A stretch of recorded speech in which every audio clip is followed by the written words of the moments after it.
baldy nose hair. Baldy nose hair! That's not funny. Best wrong, loser. This guy thinks he's Donald Trump. Sonic, help me! What the? Okay, that's it. I'm out of here.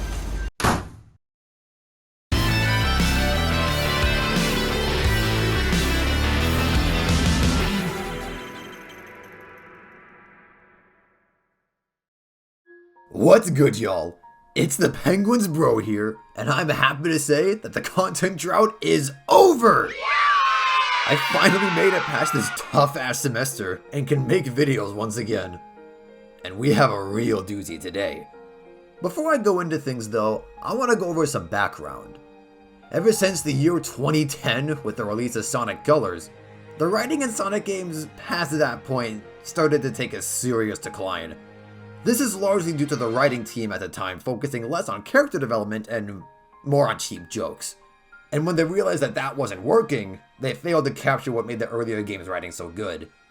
In fact, of the 2010 era, there was only one joke that genuinely made me laugh. Here it is. One word of helpful advice: diet and exercise. That's 3 words. That was the only good modern Sonic joke. Any other jokes that made me smile only did so through A, irony, B, as an inside joke, or C, out of pity. And considering that the primary writing objective of these games was to make us laugh, that's not good. This kind of writing was bringing Sonic's public image down. But thankfully on November 8th of 2022, that would change. Enter Sonic Frontiers!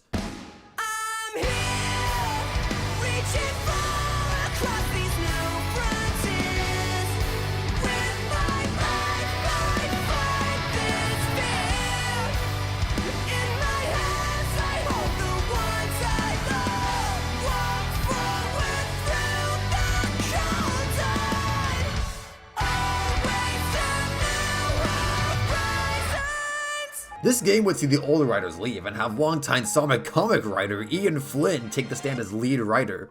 With this new team having experience with the characters, the writing in this game has a heavy focus on character interaction and development. Does the team break the curse of bad writing? That's what I'm here to decide. Just to make sure you know, I'm not going to be analyzing the plot itself, just the writing. There is a difference. I'll be tackling the writing one island at a time, and that includes the final island, so this video will have spoilers. If you're watching this and you haven't finished the game yet, just go do it real quick, it's not that long. This video isn't going anywhere, I think. Alright, if you're still here, you either finished the game or don't give a shit, but still give enough of a shit to want to hear what I have to say. Either way, I won't disappoint. Let's dive into this.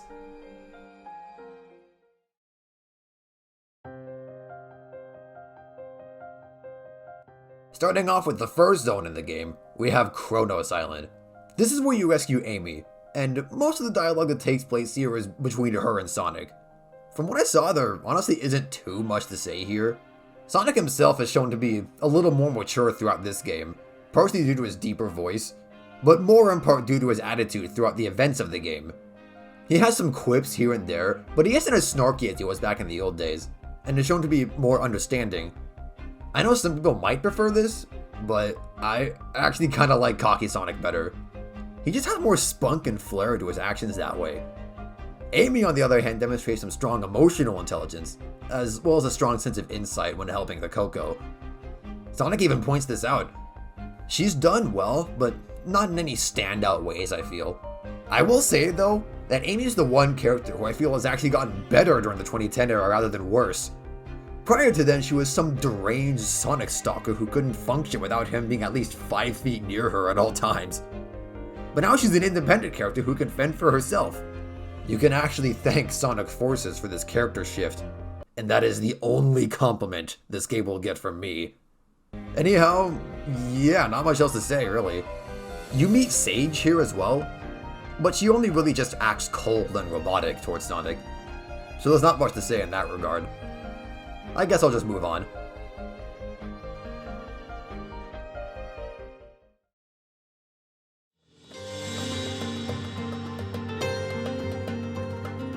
Next up, we got Ares Island. While Kratos would hate this place, I actually liked this island quite a lot. mainly because my boy Knuckles was here! Yeah, that's right! This is the Goated Island! I gotta say, this game took a lot of notes from the Sonic 2 movie, in that it fixed my man Knuckles. Knuckles was terrible in the 2010 era, as he abandoned all of his nuance and seriousness to become nothing more than a dumb comic relief character. I do think this can work for Sonic Boom, sometimes, but this was never the move for the main series.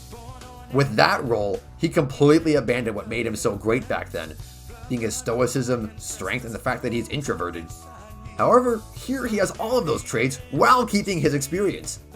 He even keeps his rivalry with Sonic, with an example being them immediately butting heads when Sonic frees him, since Knuckles hates the idea of being rescued by Sonic. There are tons of great cutscenes here, with one of my favorites being where Knuckles laments about how the Ancients being wiped out is similar to how his species was wiped out too, and Sonic helps him get on his feet. In fact, after the first few minutes, these two become huge homies. In one scene, Sage is about to shoot at Sonic, but then Knuckles dives in with no hesitation and blocks it. He was gonna go even harder, but Sonic had to stop him, since he thought he could get Sage to help. I don't know how Knuckles was able to do that, considering he was part ghost, but whatever, it was cool. And this next scene, oh man, dude, I'm just gonna play it so that you can see for yourself. Sonic, this looks like ruins from back home. What if the people of these islands survived and resettled on Angel Island? Better make this pretty important.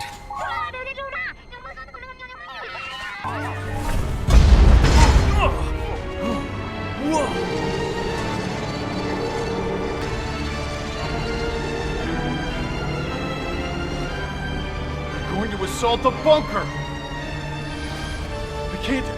I can't lose this! You've got this, buddy. I've got your back.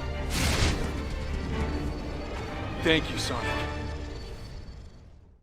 That freaking scene was awesome. Knuckles finds a connection between his homeland and the ruins from the Ancients, but that gets threatened by enemies. He's about to jump in, but he realizes he's incorporeal and completely powerless against them, which causes him to start panicking. Sonic, though, being the homeboy he is, sees this and jumps in to help, which Knuckles accepts. This whole experience is kind of a repeat of his arc back during Sonic Adventure 2 to Sonic Heroes, where he learns that he doesn't need to be such a hard ass all the time. He can rely on his friends to help, and he is not alone. That's the shit I'm talking about right there. I haven't seen Sonic character development this good in a long time. Anyhow, that's all I can think of here. Definitely one of the better chapters of this game, if you ask me. But we've still got a lot to talk about, so let's get moving.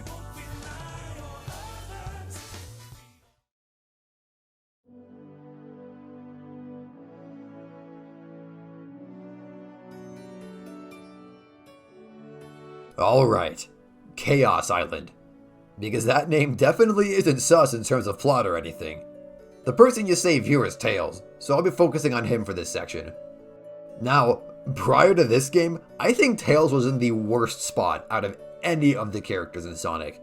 Yes, worse than Knuckles, worse than Shadow, worse than Charmy the goddamn Bee. Tails' character was completely butchered in some recent games. From him being a petty, insecure asshole in Sonic Lost World, to a sniveling, spineless pussy in Sonic Forces. Actually, hang on. I'm gonna need to show you the full clip from that second one so you see what I mean. That should have done it. I couldn't figure it out for you, buddy. I'm sorry I wasn't smart enough. Huh? Whoa, chaos! Sonic, help me!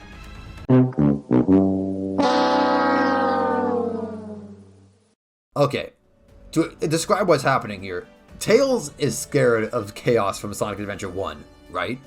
The kicker is that in Sonic Adventure 1, Tails beat Chaos when he had 4 emeralds. Here he doesn't have any at all, and Tails is bitching out on us. Just absolutely awful. I get mad every time I see this. I thought we'd have to live with this scene, but funnily enough, Sonic Frontiers actually addresses this inconsistency in his character. Quite literally, in fact. During a scene where Tails questions his value as a hero, he mentions how inconsistent he's become. But Sonic reassures him by mentioning Tails' various solo feats, like saving Station Square from being nuked in Sonic Adventure 1. This seems to get to Tails, which causes him to decide he wants to go it alone for a bit once he's normal again, to be more independent. Similarly with Knuckles, this is kind of a more intense repeat of his Sonic Adventure 1 arc. Man, Sonic Adventure 1 comes up a lot in this game. But I'm honestly for this change, and look forward to seeing where this goes. Tails' solo game, perhaps? I would say they don't have the balls, but hey, maybe they do. Anyway, I appreciate them addressing this character issue when they could have just ignored it. I think they're on the path to save Tails like they did Knuckles. That being said, it was on this island when I noticed something with the game's writing. It mentions past games a lot. Normally for mega fans like me, that'd be a good thing. And I definitely felt happy seeing them mention events from Sonic Heroes, the best game ever. But I couldn't help but think the writers maybe have tried too hard to tell us the past games matter. I don't know, like, looking at this through the eyes of a new fan who hasn't played a Sonic game until Frontiers, I'm not gonna know who the fuck Neo Metal Sonic is, or what the Arc is, or how powerful Dark Gaia is. And I definitely wouldn't know who the Deadly Six are.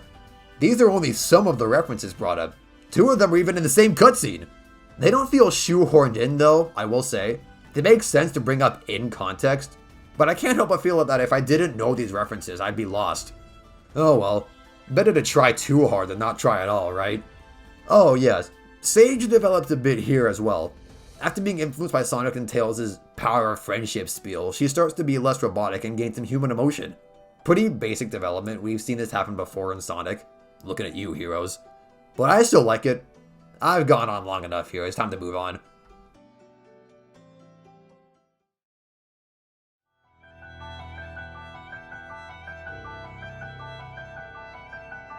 Alright, this is it. The last island. For now. Before I get into it, I should clarify some things. First, I'm skipping Rhea Island, as all that happens there is set up for the endgame. This means that from this point on, this is where the heavy spoilers are. So hopefully you heeded my warning earlier in the video. Second, I should mention that you encounter Big multiple times in this game, but he's purely optional and doesn't offer much in terms of writing himself. He does, however, have a lot of info about Eggman, which I'll go into later. As of right now, though, I want to look at Sage. Ever since she saw the real superpower of teamwork, she had a change of perspective and convinced Eggman to work with the Blue Blur once again to take down the greater evil. As I said earlier, this happened because she managed to push past her programming and gained emotions like empathy and hope. I gotta say, I noticed how this is kind of a trend among Eggman's important robots. They all have or gain free will. Metal Sonic has it, Orbot and Cubot have it. Hell, Gamma's entire story revolves around him gaining free will. So Sage having a similar revelation just made me think of that. Despite that, these guys aren't treated equally.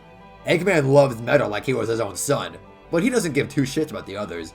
While he initially doesn't see Sage as more than just a tool to tap into cyberspace, the more time goes on, the more he grows to care for her.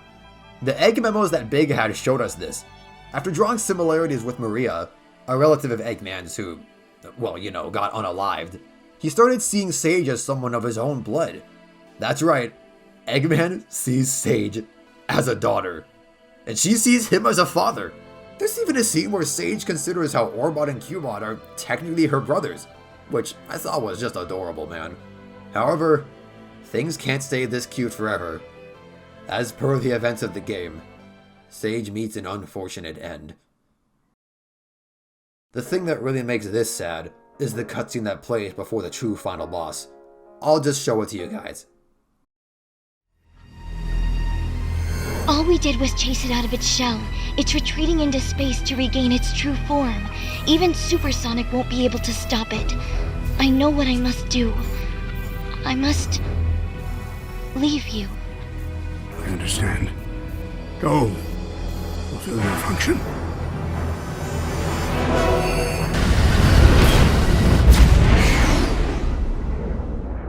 Be careful, dear daughter. Dudes, are you kidding me? I've never heard Eggman be this worried for someone before. I don't think he's ever been this worried for someone before. He knew she probably wouldn't make it back, but he had to let her go for the fate of the world. and his reaction when he realized she didn't survive. Bro, that was one of the most gut-wrenching moments in Sonic. See, this is why I clamored for good writing all these years. It allows the team to share stories with impact like that. With that impact in mind, I think I can say that the writing in this game is a resounding success.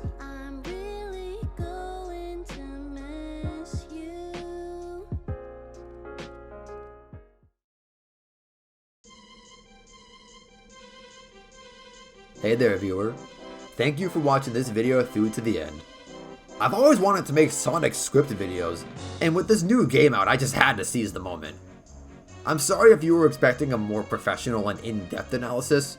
I guess you can say this video was really just an excuse for me to gush about my favorite moments in this game. But there were a lot, and I think they were worth sharing. I know you guys tend to prefer Kirby on this channel, and my next video will be a Kirby one, so stay tuned. But I wanted to make something special for Christmas. Remember, I am a variety channel, so check out some of my non-Kirby videos if you're interested.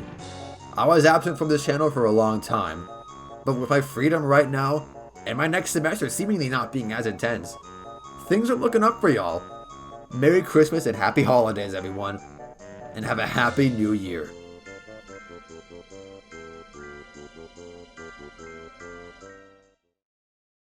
I wonder if Cream and Sticks are free. What? Take a road trip out of it. Sticks is canon now? Good to get back to my... I'm a tangle with love climbing around these ruins. What the fuck?